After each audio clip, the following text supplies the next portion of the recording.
All right, today's project, I can finally get started on the laser. So one of the upgrades that gets done is it comes with this giant, basically aquarium air pump. It just really doesn't have enough volume for doing cuts. So one thing that pretty much everybody does is they do a upgraded air assist. So that involves upgrading to a small air compressor. I got a California Air Tools. These things are super quiet, which is really nice.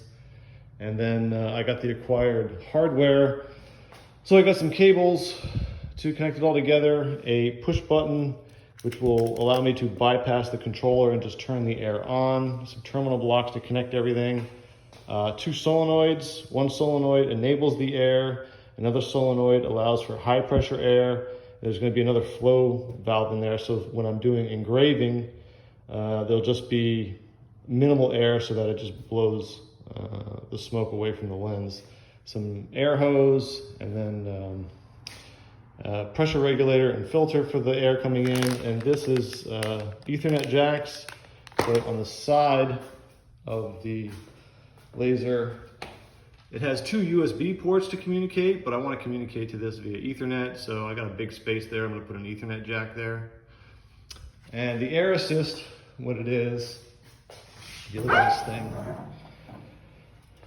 at the laser head, this is where the laser comes through, beam comes through, there's this air assist. So you blow this air into here and it keeps all the smoke away from the lens and keeps it getting from fouled up. So I'm gonna upgrade all that.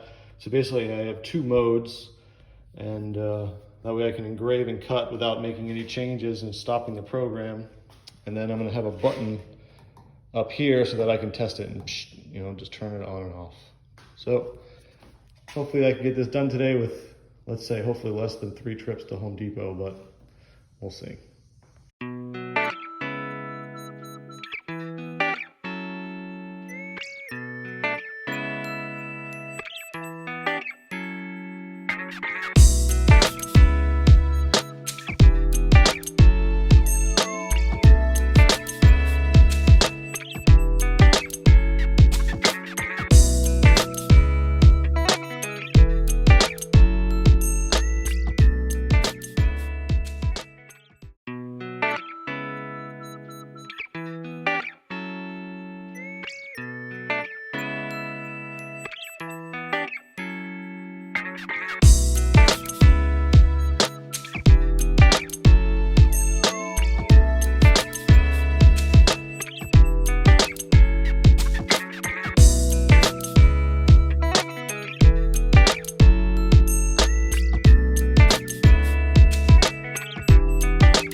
All right, a little update on my laser here. So I got the solenoids wired in.